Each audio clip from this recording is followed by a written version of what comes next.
धर्म तो है ही उनके लिए जो असंभव में उतरने की तैयारी रखते। धर्म है जुआरियों के लिए, दुकानदारों के लिए नहीं। धर्म कोई सौदा नहीं है, धर्म कोई समझौता भी नहीं। धर्म तो है दांव। जुआरी लगाता है धन को दांव पर, धार्मिक लगा देता है स्वयं को। वही परम धन है। और जो अपने को ही दांव पर लगाने को तैयार नहीं, वो जीवन के गुह रहस्यों को कभी भी जान नहीं पाता। सस्ते नहीं मिलते हैं वे रहस्य। ज्ञान तो बहुत सस्ता मिल जाता, ज्ञान तो मिल जाता है किताब में, शास्त्र में, शिक्षा में, शिक्षक के पास। ज्ञान तो मिल जाता है करीब करीब मुफ्त, कुछ चुकाना नहीं पड़ता।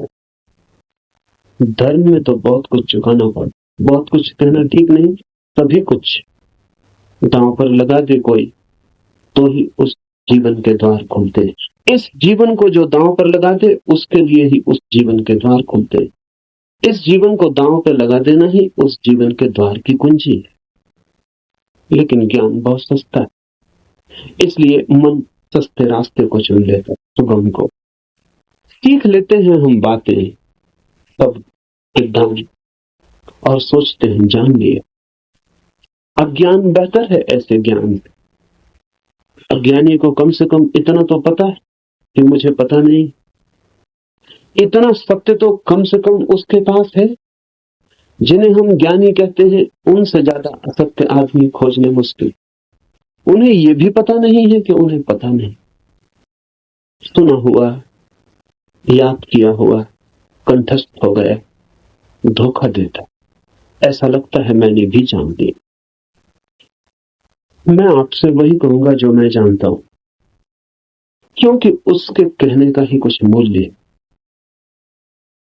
क्योंकि जिसे मैं जानता हूं अगर आप तैयार हो तो उसकी जीवंत चोट आपके हृदय के तारों को भी हिला। जिसे मैं ही नहीं जानता हूं, जो मेरे कंठ तक ही हो, वो आपके कान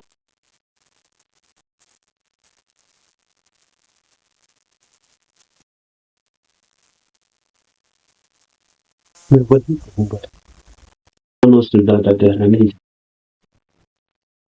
जो मेरे हृदय तक हो उसकी ही संभावना बनती है। अगर आप आंख दें तो वो आपके हृदय तक जा। आपके साथ की तो फिर भी जरूरत होगी, क्योंकि आपका हृदय अगर बंद भी हो तो जबरदस्ती उसमें सत्य डाल देने का कोई उपाय नहीं। और अच्छा ही है कि उपाय न हो, क्योंकि सत्य भी अगर जबरदस्ती डाला जाए तो स्वतंत्रता नहीं बनेगा, परतंत्रता बन जाए। सभी जबरदस्तियां परतंत्रताएं बन जाए।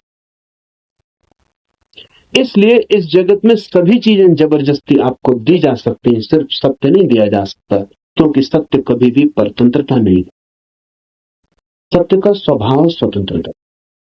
इसलिए एक चीज भर है इस जगत में जो आपको कोई जबरदस्ती नहीं दे, जो आपके ऊपर थोपी नहीं जाती, जो आपको पहनाई नहीं जा सकती, उड़ाई नहीं जाती। आपका राजी होना अनिवार्य शर्त है।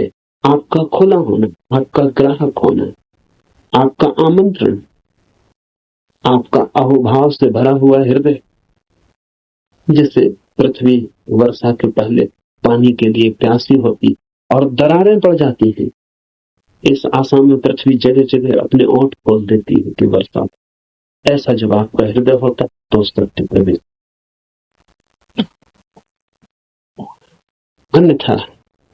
अन्यथा सत्य आपके द्वार से भी आकर लौट जाता है। बहुत बार लौटा है, बहुत जन्मों जन्मों में। आप कुछ नए नहीं, इस पृथ्वी पर कुछ भी नया नहीं, सभी बहुत पुराने। बुद्ध के चरणों में भी बैठ के सुने हैं, आपने कृष्ण को भी देखा है, आप जीसस के पास भी उठे बैठे हैं, लेकिन फिर भी वंचित रह गए, क्योंकि कभी भी आपका हृदय तैयार नहीं था।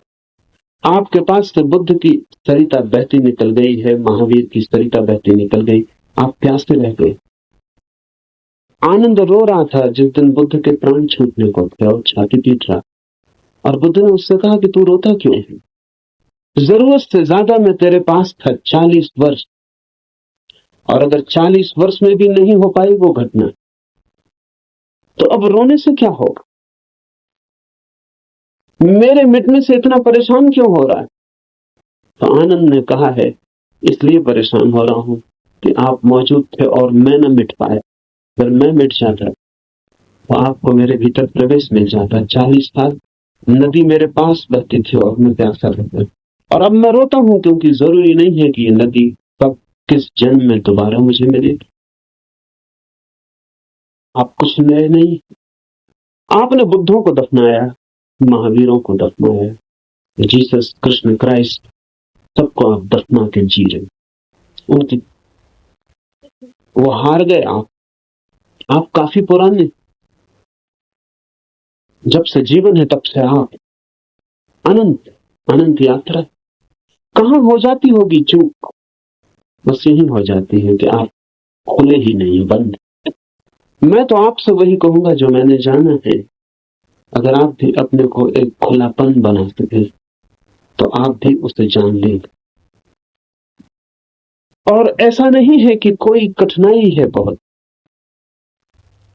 इतनी कठिनाई, और वो आप ही। कुछ लोग कुतूहल से चलते, जैसे राह चलते बच्चे पूछ लेते हैं इस वृक्ष का नाम क्या।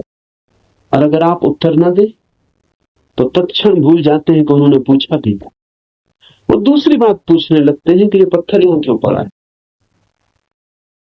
पूछने के लिए पूछते, जानने के लिए नहीं पूछते।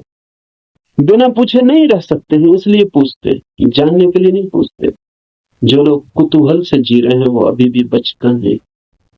अगर आप ऐसे ही पूछ लेते हैं कि ईश्वर क्या है, जैसे कि कोई बच्चा राह चलती दुकान देख के पूछ लेता हो कि ये खिलौना क्या है, तो आप अभी बच्चे हैं। और बच्चा तो माफ किया जा सकता, आप माफ नहीं किए। कुतूहल नहीं चलेगा। धर्म कोई खिलवाड़ नहीं है बच्चों का। और फिर उत्तर भी मिल जाए तो उससे कोई प्रयोजन नहीं है। बच्चे का मजा पूछने में, उसने पूछा, यही उसका मजा है। आप उत्तर देंगे भी तो उस उत्तर में उसे कोई बहुत रस नहीं। क्या बात? मनस्विद कहते हैं कि बच्चे नया नया बोलना सीखते तो अपने बोलने का अभ्यास करते हैं पूछ पूछ कर। जैसे बच्चा नया नया चलना सीखता है तो बार बार उठ के चलने की कोशिश करता है, बोलना सीखता है तो बार बार बोलने की कोशिश। इसलिए बच्चे एक ही बात को कई दफा कहते हैं। इसलिए कई दफा कहते हैं क्योंकि उन्हें बोलने का एक नया अनुभव, एक नया आयाम मिला। उस नए आयाम में वे तैर के अभ्यास कर रहे हैं, इसलिए कुछ भी पूछते हैं, कुछ भी बोलते हैं। अगर आप भी धर्म की दुनिया में कुछ भी पूछ रहे हैं, कुछ भी बोल रहे हैं, कुछ भी सोच रहे हैं, और कोई गहरी जिज्ञासा नहीं है, बस कुतूहल, तो अभी आप और कुछ बुद्धों को दफनाएंगे। अभी और न मालूम कितने बुद्धों को आपके साथ मेहनत करनी पड़ेगी। कुतूहल से सत्य का कोई संबंध नहीं। कुछ लोग कुतूहल से थोड़ा आगे बढ़ते हैं और जिज्ञासा करते। जिज्ञासा में थोड़ी ज्यादा गहराई है, लेकिन बस थोड़ी ज्यादा। जिज्ञासा भी बहुत गहरी नहीं, वो भी उतली, क्योंकि जिज्ञासा है केवल बौद्धिक।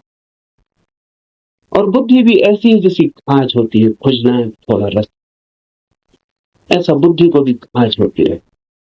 ईश्वर है, आत्मा है, मोक्ष है। ध्यान क्या है? करने के लिए नहीं।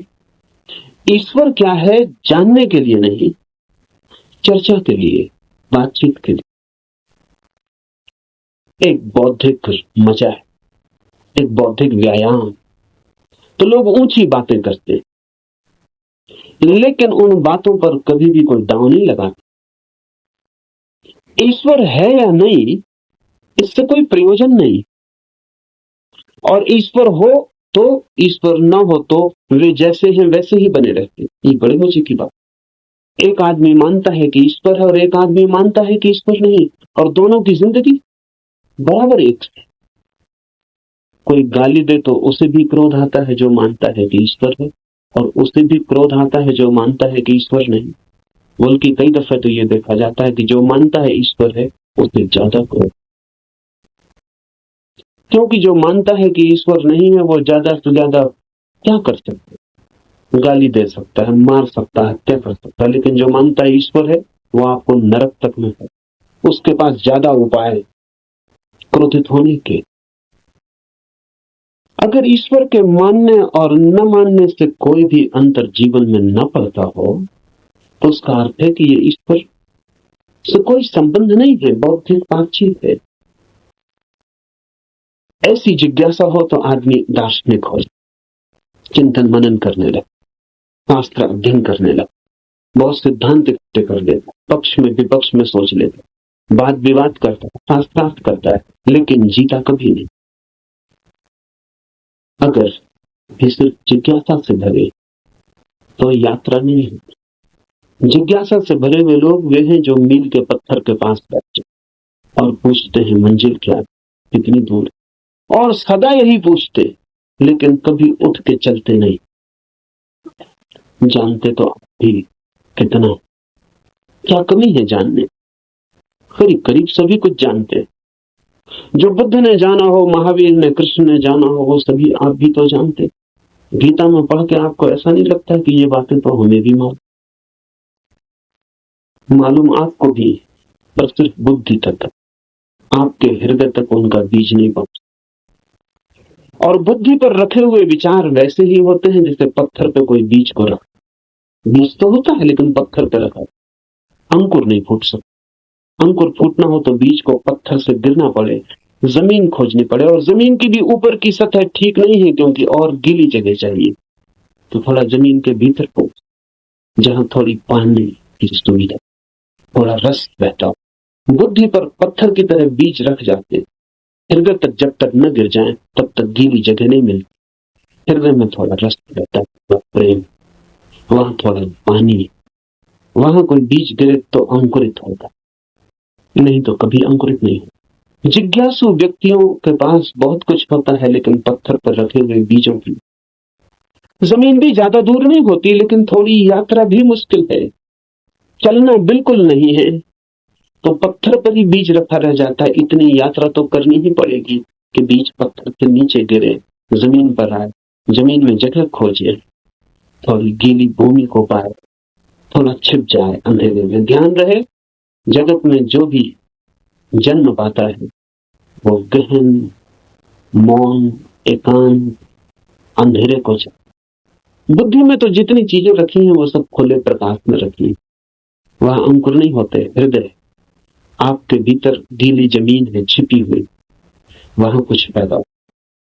इसलिए जो सिर्फ जिज्ञासा से जीते हैं वे विद्वान बन जाते हैं, पंडित बन जाते, ज्ञानी बन जाते, लेकिन कुछ अंकुरित नहीं होता उनके भीतर। कोई नया जन्म, कोई नया जीवन, कोई नए फूल, कुछ भी नहीं।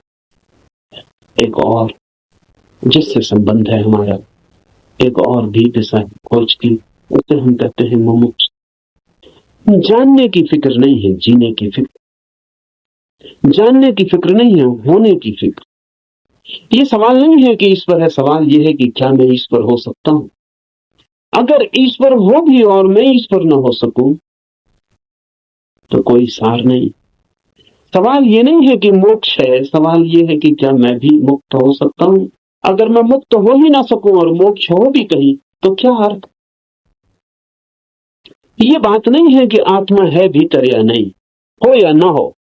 सवाल असली ये है कि क्या मैं आत्मा हो सकता। मुमुक्षा है होने की खोज, और जब कोई होना चाहता है तब दांव पर लग। इसलिए कहता हूं धर्म है जुआरियों का धर्म। वही कहूंगा जो मैं जानता हूं, जो जिया है। अगर आप तैयार हुए दांव पर लगाने को तो जो मेरा अनुभव है वो आपका अनुभव भी बन सकता है। अनुभव किसी के नहीं होगा, जो भी लेने को तैयार हो उसी के हो जाए। सत्य पर किसी का कोई अधिकार नहीं। जो भी मिटने को राजी है वही उसका मालिक है। सत्य तो उसका है जो भी उसे मांगने की तैयारी दिखला, जो भी अपने हृदय के द्वार खोलता है, उसे पुकारता है।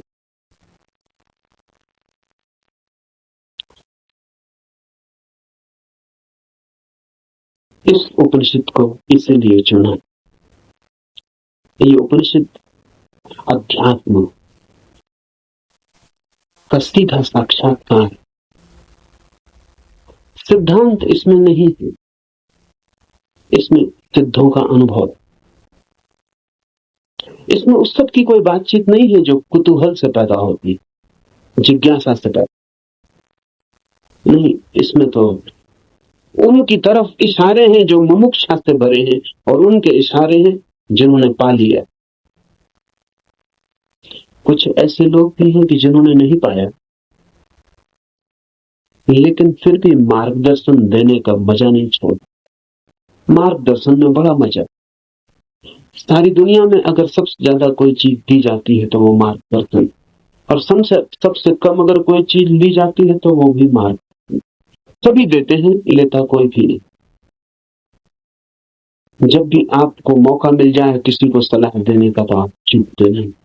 जरूरी नहीं है कि आप सलाह देने योग्य हो, जरूरी नहीं कि आपको कुछ भी पता हो जो आप कह रहे हैं, लेकिन जब कोई दूसरे को सलाह देनी हो तो शिक्षक होने का मजा छोड़ना बहुत मुश्किल। शिक्षक होने में मजा क्या, आप तत्काल ऊपर हो जाते हैं मुफ्त में और दूसरा नीचे। अगर कोई आपसे दान मांगने आए तो 2 पैसे देने में कितना कष्ट, क्योंकि कुछ देना पड़ता है जो आपके पास है। लेकिन सलाह देने में जरा भी कष्ट नहीं होता, क्योंकि जो आपके पास है ही नहीं उसको देने में कष्ट क्या है। उसका कुछ हो ही नहीं रहा, बल्कि आपको कुछ मिल रहा, मजा मिल रहा, अहंकार मिल रहा। आप भी सलाह देने की हालत में हैं आज, और दूसरा लेने की हालत में। आप ऊपर हैं, दूसरा नीचे।